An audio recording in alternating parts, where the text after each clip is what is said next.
we think people are coping just by looking at them. We're thinking they've got big smiles on their faces and they're really doing well. Well, I'm telling you, they're not doing well. People are not doing well. People are not coping because the way life used to be is a completely different, it's a different life. It's a different way of living. And I suppose 25 years ago, I had to make that adjustment to get my body back into alignment, get my mind and my heart and my spirit into alignment. And that's why this Saturday I'm offering this beautiful workshop called Coming Back into Balance, bringing yourself back into alignment.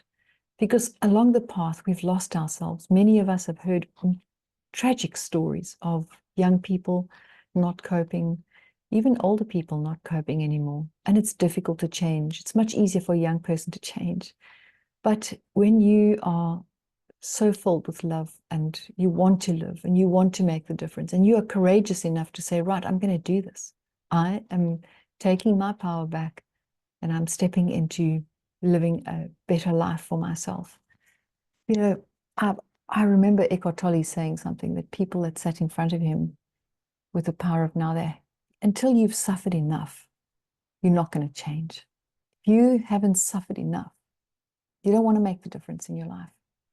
You know, I've been on this path for the last 30 years, and it's been a tremendous path of finding out who I really am, how to eat properly, how to think properly, how to breathe properly, how to live properly, and some of the things are really difficult to do. They really are difficult. I'm not a big exercise person, but I go twice a week and I try and do stretching and I try and do things.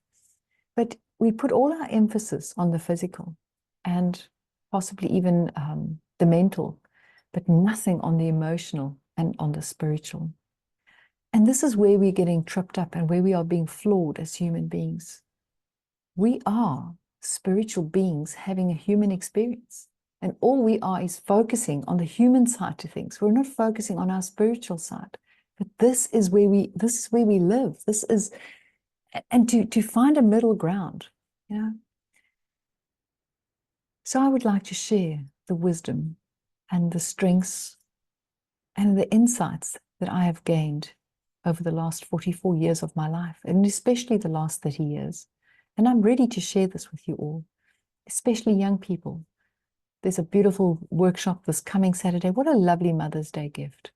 It's something that she can come and enjoy and sit quietly and peacefully, learn to breathe properly, learn to think properly, learn to get rid of the anxiety, learn to be still and put all those worries that we have. Doesn't mean they go away, but we learn to cope with them. No, it's time. It really is time. There's enough tragedy. There's enough.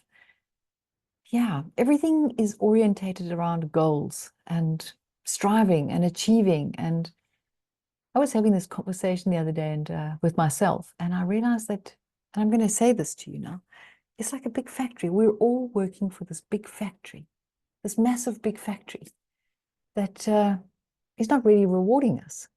And we're sitting in this gray building, and the gray building represents the life and the prison that we've built around ourselves. And yet outside the window, outside the door, we can hear the birds tweeting, we can hear the freedom, we can hear all of this, but we're trapped in this factory, this gray factory called our lives.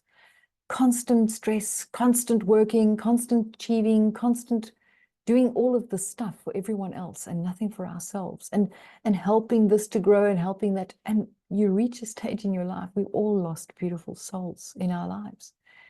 And we don't know how to live, how to be human. We do not know how to be human. So I'm asking you to join me this coming Saturday. I'm live here in East London at my gallery and center.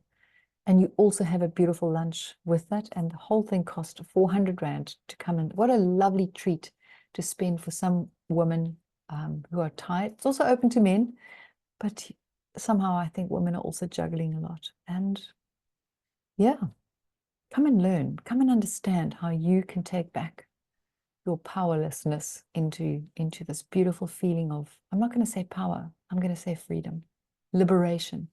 Who doesn't want that? Even if you're living in a chaotic situation, you're living in madness, your job is stressful. I don't know, a more stressful, I'm so stressed in all the things that I do. But I can take on all of this. I have what we call the capacity. The capacity. I've learned to expand my capacity so that I can manage this. I want to teach this to you. I want to share this with you. So share this with a friend if you feel your friend is struggling. There's still some spaces available if you'd like to join me this coming Saturday from 9 to 12 at my beautiful center, and then stay and have a lovely vegan lunch with me. Thank you.